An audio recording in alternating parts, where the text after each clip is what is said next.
The moving truck pulled up before sunrise. I was standing barefoot on the deck of my beach house, coffee cooling in my hands, watching the tide roll in. The air smelled like salt and fresh paint. I had signed the papers 3 days ago.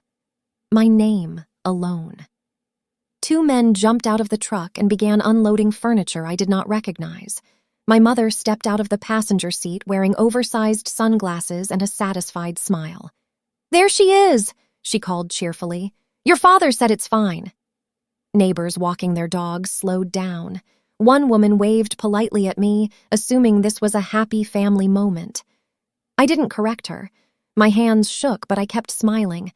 After all, it was my house. My mother walked up the steps like she owned the staircase. Not hurried, not apologetic, just confident. Like the house had been waiting for her approval. She glanced past me into the living room, taking inventory. "Cute," she said. "A little small, but we'll make it work." We. That single word made my spine stiffen.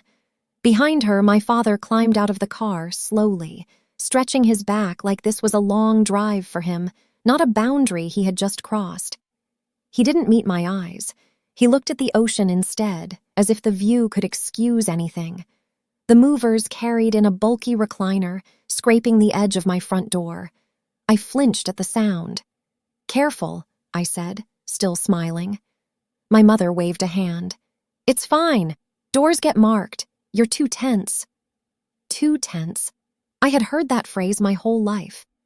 When I was 16 and asked why my brother got a car and I got a lecture. Too tense. When I cried in college because they used my savings to cover my father's business mistake. Too tense. When I tried to set any boundary, any rule, any line, it became a personality flaw.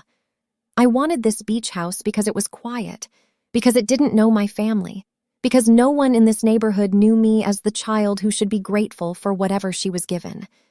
I had resigned from my job 2 weeks earlier, not dramatically, just quietly. I was burned out in that slow, private way no one notices until you stop answering emails. I wanted mornings without alarms. I wanted a kitchen where I could cook without someone commenting on the mess. I wanted to heal. I didn't tell my parents the address until after closing. That was my first mistake. My mother called the night I arrived, voice bright and casual, as if she was announcing a lunch plan. "We're moving in tomorrow," she said. "Your dad said it's fine." I remember standing in the empty living room with one lamp plugged in, the rest of the house still in boxes. I could hear the ocean through the windows. I could smell cardboard and paint. I didn't say anything at first. She took my silence as permission.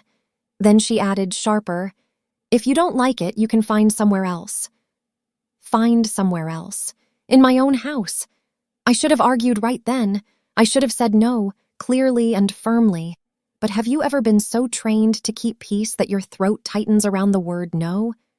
So I did what I've always done. I stiffened. My hands shook, and I smiled. Because my mother understood loudness. She understood arguments. She understood tears. What she never understood was quiet strategy. As the movers began stacking their boxes in my hallway, I stepped to the side and watched my mother point and direct them like a foreman. And I realized something I hadn't let myself admit. They weren't visiting. They were taking. The first time they moved into my life without asking, I was 8. They didn't call it that, of course. They called it family adjustment. My bedroom became my father's temporary office during one of his business setbacks. My desk disappeared. My posters were taken down because they looked messy. I slept on the couch for 3 months while they reassured me it was just until things stabilized. Things never really stabilized. I learned early that space in our family was conditional. When I got my first apartment in my 20s, my mother kept a spare key for emergencies. The emergency turned out to be her boredom. She'd stop by unannounced, reorganize my pantry, critique my laundry system. "You live like a student," she'd say. "You're too independent." Independent was never a compliment in her voice. Standing in the hallway of my beach house, watching her unpack plates I didn't choose, I felt that same old tightening in my chest. The early warning signs had always been there. When I resigned from my job, she didn't ask if I was okay. She asked what people would think. When I told her I wanted to buy something small by the coast, she laughed softly. "You, alone," she said. "You'll hate the quiet." Maybe she thought she knew me, or maybe she preferred the version of me who needed permission. The first night in the beach house, before the moving truck arrived, I had sat on the deck wrapped in a blanket. The sky had turned orange, then purple. Waves hit the shore in steady rhythm. I felt light. For the first time in years, no one was asking me for anything. That feeling lasted 12 hours. Now my mother stood in my kitchen rearranging my cabinets. "You don't need this many mugs," she said, stacking them differently. "Your father prefers these." Prefers. As if my kitchen had been designed around him. My father walked past me into the guest bedroom and shut the door behind him, already claiming space. Have you ever noticed how some people don't ask where they belong? They simply assume it. I carried one of their boxes toward the hallway closet just to feel something in my hands. It was labeled "Important Papers." I wondered briefly if my name was on anything inside. "You're quiet," my mother said suddenly, watching me. "I'm thinking," I replied. She smiled thinly. "Don't overthink. This is good for you. You shouldn't be alone right now." Alone. That word again, used like a threat. What she didn't understand was that solitude had never been my fear. Losing control of my own life was. As she continued unpacking, as neighbors glanced curiously from across the street, I felt the pattern sharpen. This wasn't about care. It was about access. And I was starting to realize something else. I no longer needed to argue to take my space back. By midday, the house didn't feel like mine anymore. Their shoes lined the hallway. My mother's floral throw covered my neutral couch. The television was already tuned to my father's news channel. Even the air felt different, heavier, like someone had closed a window I hadn't noticed. I stood in the doorway of my bedroom and watched my mother measure the curtains with her eyes. "These are too thin," she said. "Your father likes darker rooms." I didn't respond. This wasn't a visit. It was a quiet takeover. And suddenly, every past moment rearranged itself in my memory. The time they redirected my college fund to help my brother because he needed it more. The way they introduced me at gatherings as our practical one, as if practicality meant compromise. How long had I mistaken control for concern? My father walked out of the guest room carrying one of my books. "You shouldn't leave things lying around," he said casually. "Clutter attracts stress." Clutter. In a house I had just unpacked. I watched them move through each room with ownership in their posture, no hesitation, no doubt, as if my purchase had been a family investment, not my escape. Have you ever noticed that when you stop reacting, people grow bolder? I felt something steady forming inside me. Not anger, not panic, strategy. I didn't raise my voice. I didn't remind them whose name was on the deed. I simply stepped onto the deck and closed the sliding door behind me. The ocean was louder than before. Or maybe I was finally listening. They thought I was the same daughter who would adjust. They hadn't realized something had already shifted. And by the time they finished unpacking, I had already made a call. I made the call from the edge of the deck, where the wind was loud enough to muffle my voice. Not to argue, not to complain, just to confirm details. When I walked back inside, my mother was in my bedroom folding my clothes into different drawers. "You don't need this much space," she said casually. "We'll rotate closets." Rotate, as if I were a guest in my own life. I placed my phone on the dresser and watched her smooth one of my sweaters. The ocean light filtered through the thin curtains she had just criticized. Dust floated in the air, quiet and visible. "I won't be here long," I said evenly. She didn't look up. "Good. It's not healthy to isolate yourself. You can always find a small apartment closer to town." Closer to town. Smaller. Less visible. I studied her face. There was no cruelty there. Just certainty. The kind that comes from years of believing your authority is permanent. As my father emerged from the kitchen with a mug that had been mine. "We'll help you figure out next steps," he added, like this was a rescue. Next steps. They had already decided I was temporary. Have you ever felt erased so calmly that it almost seems polite? I walked to the hallway and picked up the box labeled Important Papers. It was heavier than I expected. I set it gently by the front door. My mother finally noticed. "What are you doing?" she asked. "Making space," I replied. The words were simple, neutral. Inside, I felt something settle into place.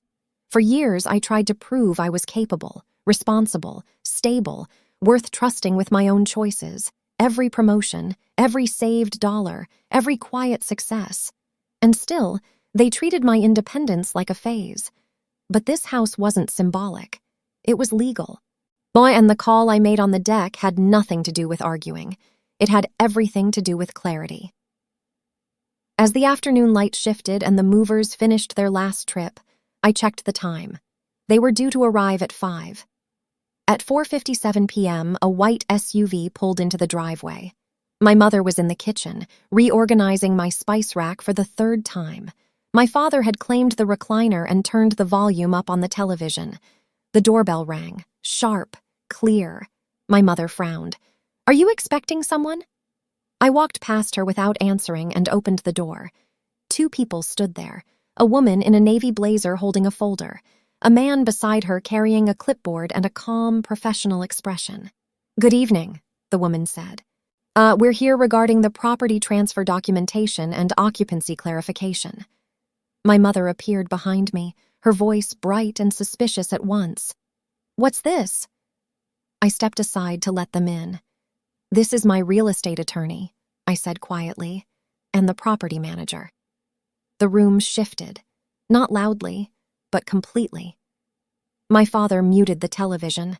The woman opened her folder and spoke in an even tone. "The property is solely owned by Ms. Carter.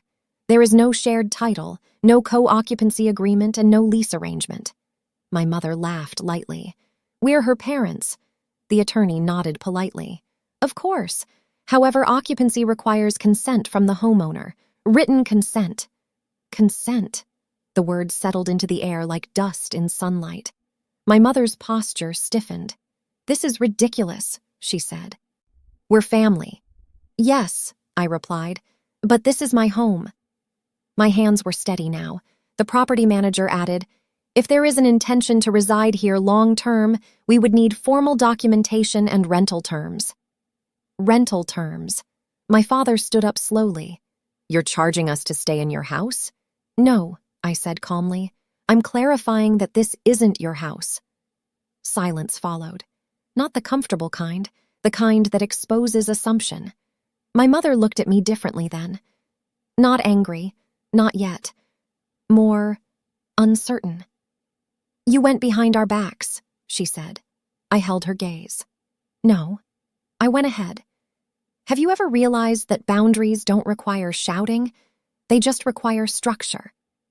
The attorney closed her folder gently. "We'll step outside if you'd like to discuss privately," she said. I nodded. My parents stood in the middle of my living room, surrounded by boxes they had already unpacked. And for the first time since the truck arrived, the house felt like mine again. They packed more quietly the second time. No instructions, no commentary about my curtains, no suggestions about how I should live. Just the sound of tape being pulled across cardboard, the soft thud of plates being wrapped in paper again. My father avoided my eyes. My mother moved slower than she had that morning. The attorney and property manager waited outside by the SUV, giving space but not disappearing. Structure has a way of calming chaos. I stood near the doorway, not hovering, not helping, just present. "You didn't have to embarrass us," my mother said finally, folding one of her sweaters too sharply. I considered that. Was it embarrassment? Or was it exposure? "I didn't embarrass you," I replied. "I clarified something." She paused, then continued packing. My father carried the recliner back toward the truck with a heaviness that wasn't just physical.